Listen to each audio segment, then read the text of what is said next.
Elle était une simple servante, invisible aux yeux de tous. Jusqu'à cette nuit, où le destin a tout changé, découvrez l'incroyable ascension d'Asha, la fille qu'on croyait insignifiante, devenue reine en une seule nuit. Abonnez-vous pour ne pas manquer d'autres histoires inspirantes comme celle-ci. Dans un royaume oublié du temps, au cœur de la savane dorée de l'Afrique ancienne, vivait une jeune servante nommée Asha. Orpheline dès l'enfance, elle avait grandi au sein du palais royal de Nambora, sans jamais goûter au luxe qu'elle servait chaque jour. Elle lavait les sols que les nobles piétinaient, servait l'eau que les reines buvaient, et pourtant nul ne connaissait son nom. Mais Asha possédait un trésor que nul ne pouvait lui voler, une sagesse rare, une intelligence vive et un courage que seuls les cœurs purs peuvent abriter, et c'est cela, plus que tout, qui allait faire telle elle une légende. Asha avait 17 ans. Elle se levait bien avant l'aube pour allumer les feux de cuisine, préparer les ablutions des prêtres et nettoyer les longs couloirs de marbre. Malgré la dureté de sa tâche, elle ne se plaignait jamais. Les autres serviteurs l'admiraient, car elle était différente, toujours calme, toujours polie et surtout toujours attentive à tout.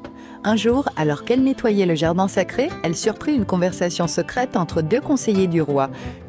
Et il était question d'un complot, le roi vieux et malade devait mourir bientôt et son successeur était déjà choisi. Mais ce n'était pas le prince légitime. Asha, bien que choquée, garda le silence. Elle savait que parler pouvait signer sa mort.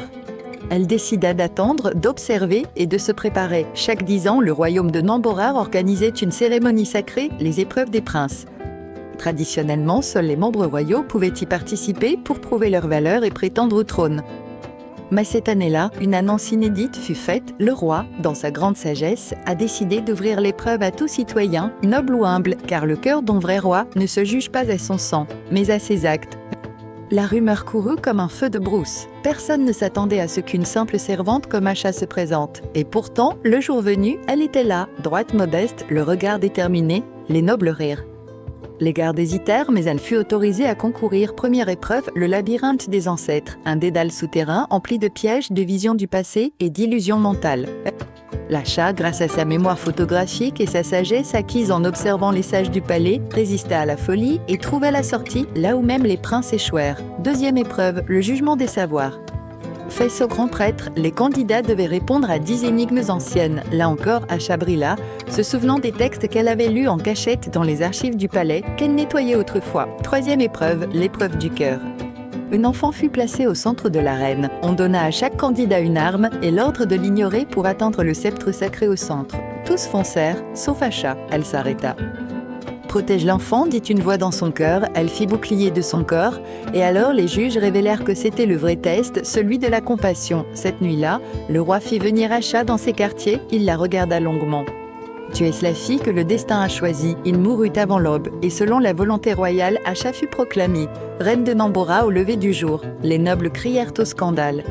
Mais le peuple, témoin de ces épreuves, l'ovationna. Les vieux prêtres récitèrent les anciens textes, celle qui protège sans armure, qui sait sans apprendre, qui aime sans récompense est digne de gouverner. Et ainsi, Asha devint la reine d'un peuple qui l'ignorait autrefois. Sous le règne d'Asha, Nambora connut la paix, la justice et la prospérité. Elle ouvrit les écoles aux filles, protégea les orphelins et transforma le palais en lieu d'accueil pour tous. Mais elle n'oublia jamais d'où elle venait.